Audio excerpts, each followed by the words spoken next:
श्रीशिवमहिम्नस्तोत्रम् गजाननं भूतगणाधिसेवितं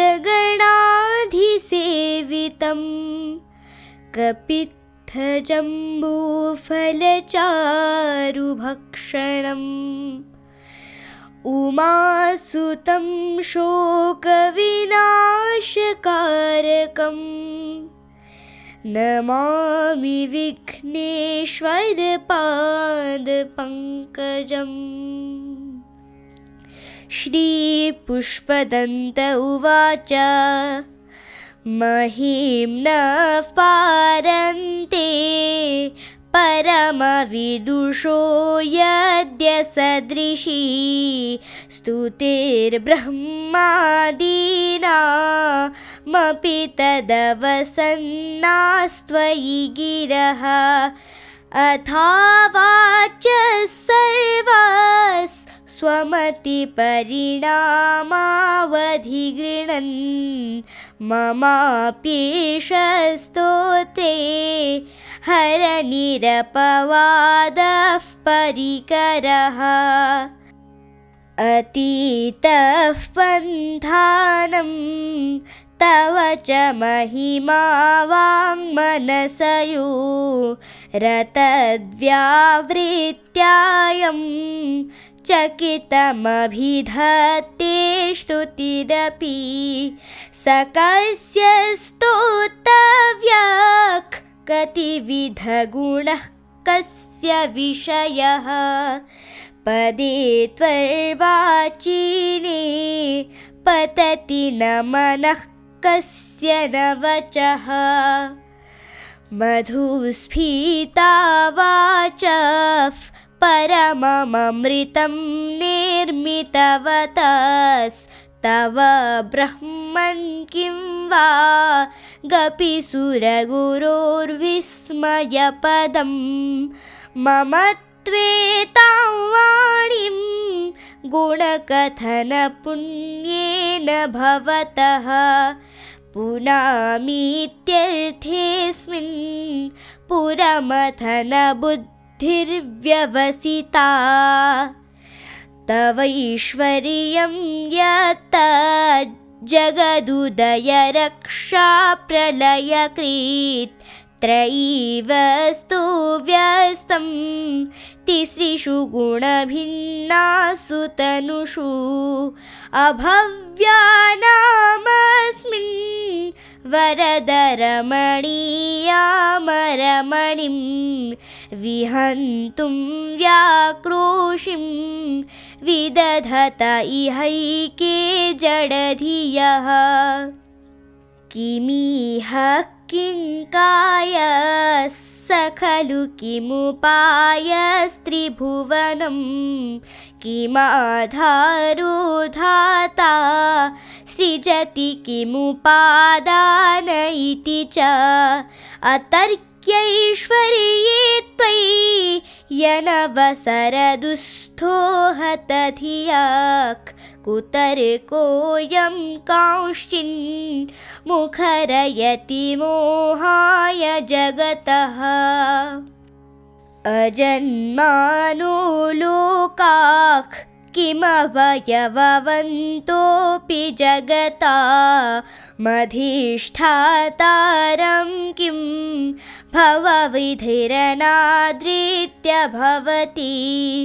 अनीशो वा कुर्यात् भुवनजनने कः परिकरो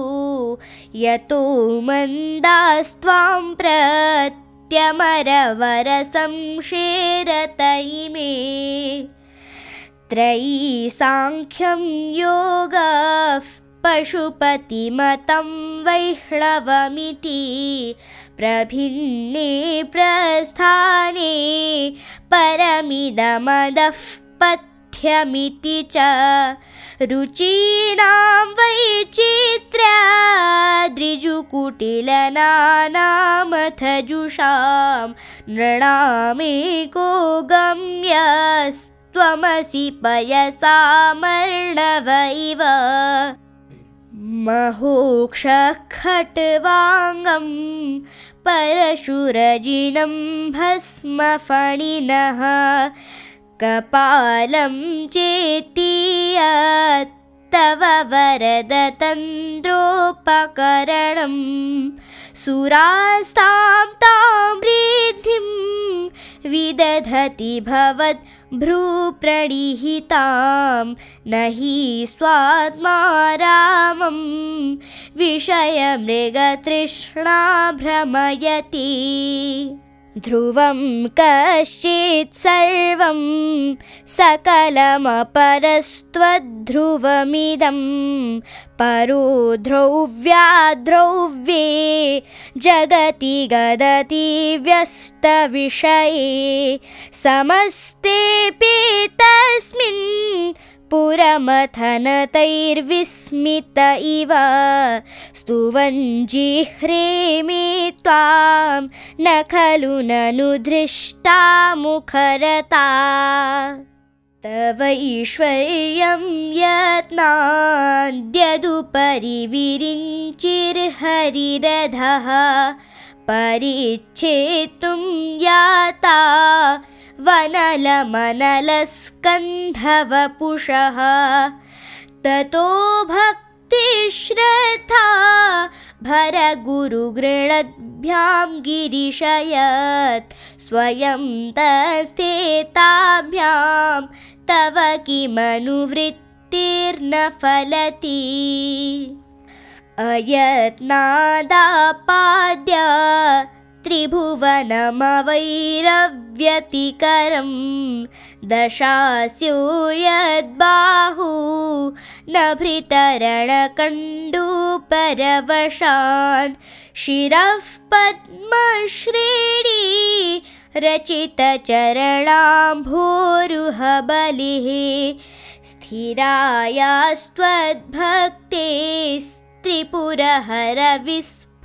स्थिरायास्त्वद्भक्तेस्त्रिपुरहरविस्फूर्जितमिदम्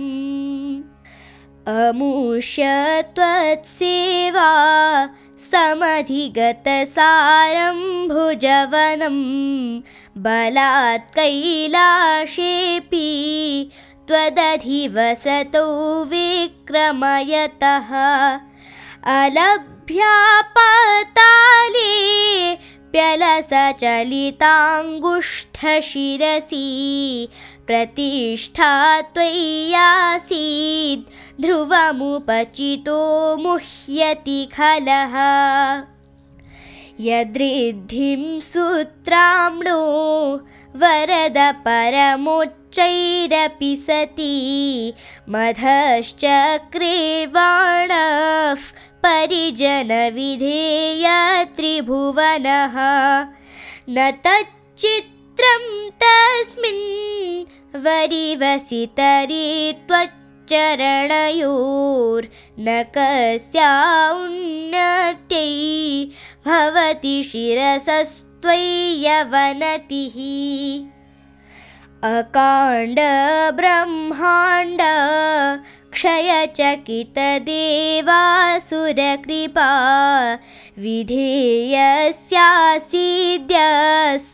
विधेयस्यासीद्यस्त्रिनयनविषं संहृतवतः सकल्माषः कण्ठे तव न कुरुते न श्रियमहो विकारोऽपि श्लाघ्यो भुवनभयभङ्गव्यसनिनः असिद्धार्थानैव क्वचिदपि सदेवासुरनरे निवर्तन्ते नित्यं जगति जयिनो यस्य विशिखः स पश्यन्नीशत्वा मितरसुरसाधारणमभूत् स्मर्तव्यात्मा न हि वशिषुपथ्यः परिभवः महीपादाघातात् व्रजति सहसा संशयपदं पदं विष्णोर्भ्राम्यत् भुजपरिघरुग्णग्रहगणं मुहुर्द्यौर्दौस्थ्यं यात्यनिभृतजटाताडिततटा जगद्रक्षायै त्वं नटसि ननु वामैव विभूता वियद्व्यापितारा गणगुणितफेनोद्गमरुचिः प्रवाहो आराम्यः पृषतलघुदृष्टशिरसि ते जगद्वीपाकारं जलधिवलयं तेन कृतमीत्यनेनैवोन्नेयं धृतमहिमदिव्यं तव वपुः रथक्षोणीयन्ता शतधृतिरगेन्द्रो धनुरथो रथाङ्गे चन्द्रार्कौ रथचरणपाणिश्शर इति दिधक्षोस्ते कोऽयं त्रिपुरतृणमाडम्बरविधिर्विधेयैः क्रीडन्त्यो न खलु परतन्त्राः प्रभुधियः हरिस्ते साहस्रं कमलबलिमाधाय पदयोर्यदेको नेतस्मिन् निजमुदहरन्नेत्रकमलं गतो भक्त्युद्रेकः परिणतिमसौ चक्रवपुषा त्रयाणां रक्षायै त्रिपुरहर जागर्ति जगतां क्रतौ सुप्ति जाग्रत् त्वमसि फलयोगे क्रतुमतां क्व कर्म प्रध्वस्तं फलति पुरुषाराधनमृते अतस्त्वां सम्प्रेक्ष्य क्रतुषु फलदानप्रतिभुवं श्रुतौ श्रद्धां बद्ध्वा दृढपरिकरः कर्मसु जनः क्रियादक्षो दक्षः क्रतुपतिरधीशस्तनुभृता ऋषीणामार्त्वेज्यं शरणदसदस्यासुरगणः क्रतुभ्रंशस्त्वत्तः क्रतुफलविधानव्यसनिनो ध्रुवं कर्तुश्रद्धा विधुरमभिचाराय हि मखः प्रजानाथं नाथ प्रसभमभिकं स्वां दुहितरं गतं रोहिद्भूतां रिरमयिषु मृष्यस्य वपुषा धनुष्पाणेर्यातं दिवमपि सपत्राकृतममुं त्रसन्तं तेऽद्यापि त्यजति न मृगव्याधरभसः स्वलावण्याशंसा धृतधनुषमह्नाय तृणवत् पुरःप्लुष्टं दृष्ट्वा पुरमथनपुष्पायुधमपि यदि स्त्रैणं देवी यमनिरतदेहार्धघटना दवैति त्वामद्धा बत वरदमुग्धा युवतयः श्मशानेष्वा क्रीडा स्मरहरपिशाचाः सहचरास् चिताभस्मालेपस्स्रगपि नृकरोटिपरिकरः अमङ्गल्यं शीलं तव भवतु नामैवमखिलं तथापि स्मर्तॄणां वरद परमं मङ्गलमसि। मनः प्रत्यक्चित्ते सविधमवधायात्तमरुतः प्रहृष्यद्रोमाणः प्रमदसलिलोत्सङ्गितदृशः यदालोक्याह्लादं हृदयैव निमज्जामृतमयी दधत्यन्तस्तत्त्वं किमपि यमिनस्तत् किल भवान् त्वमर्कस्त्वं सोमस्त्वमसि पवनस्त्वं हुतवहस्त्वमापस्त्वं व्योम त्वमुधरणिरात्मा त्वमिति च परिच्छिन्नामेवं त्वयि परिणता बिभ्रतु गिरिं न वेद्मस्तत्तत्त्वं वयमिह तु यत्त्वं न भवसि त्रयीं तिस्रो वृत्तिस्त्रिभुवनमथो त्रीनपि सुरा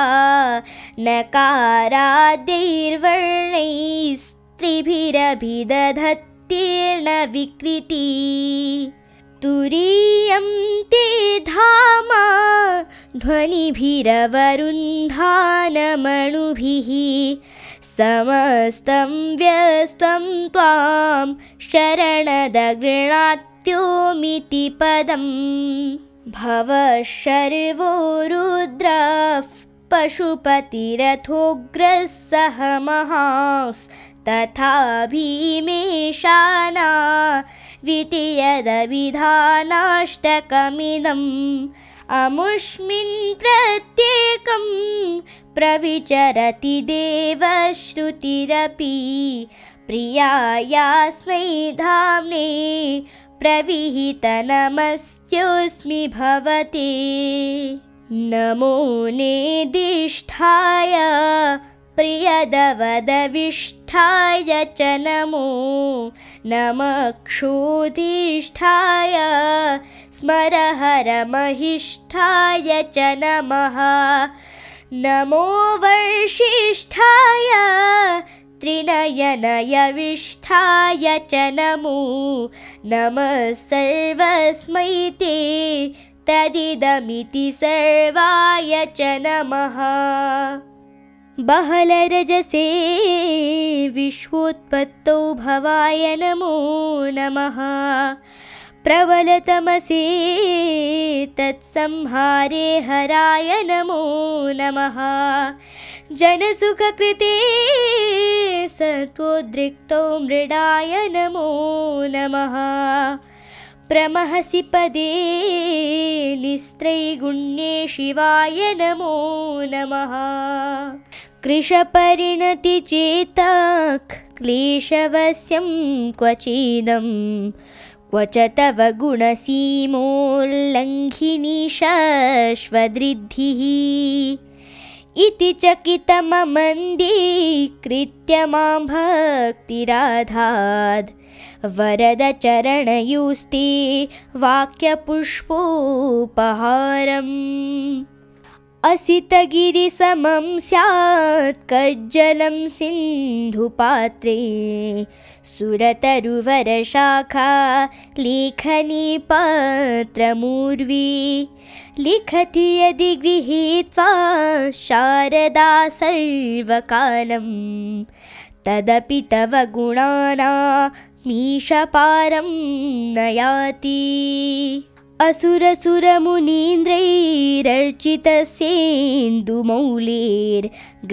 असुरसुरमुनीन्द्रैरर्चितस्येन्दुमौलेर्ग्रथितगुणमहिम्नु निर्गुणस्येश्वरस्य सकलगणवरिष्ठः पुष्पदन्ताभिधानो रुचिरमलघुवृत्तैस्तोत्रमेतच्चकार अहरहरनवद्यं धूर्जटे स्तोत्रमेतत् पठति परमभक्त्या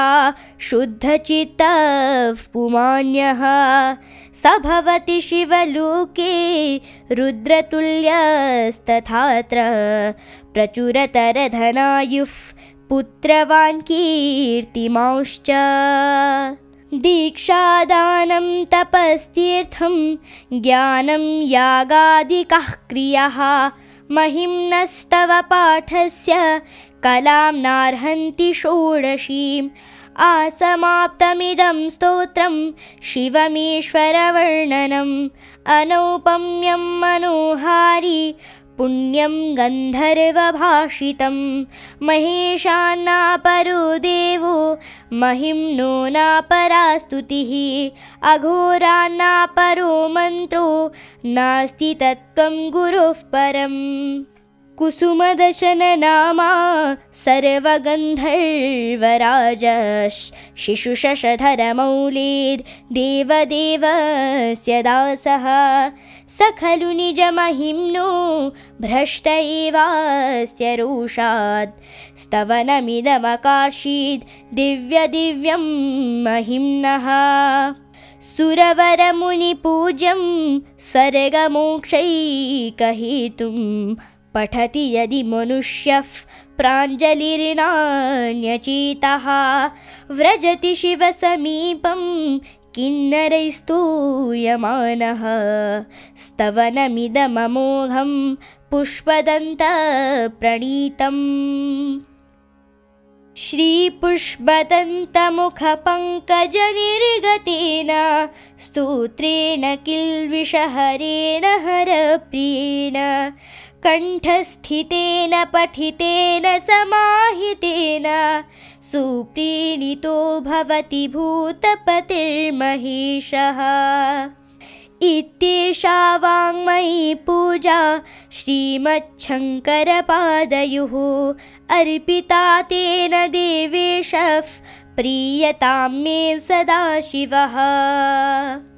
इति श्रीपुष्पदन्ताचार्यविरचितं श्रीशिवमहिम्नस्तोत्रं सम्पूर्णम् यदक्षरं पदं भ्रष्टं मात्राहीनं च यद्भवेत् तत्सर्वं क्षम्यतां देव प्रसीद परमेश्वरः ॐ पूर्णमदः पूर्णमिदं पूर्णात् पूर्णमुदच्यते पूर्णस्य पूर्णमादाय पूर्णमेवावशिष्यते ॐ शान्तिः शान्तिः शान्तिः।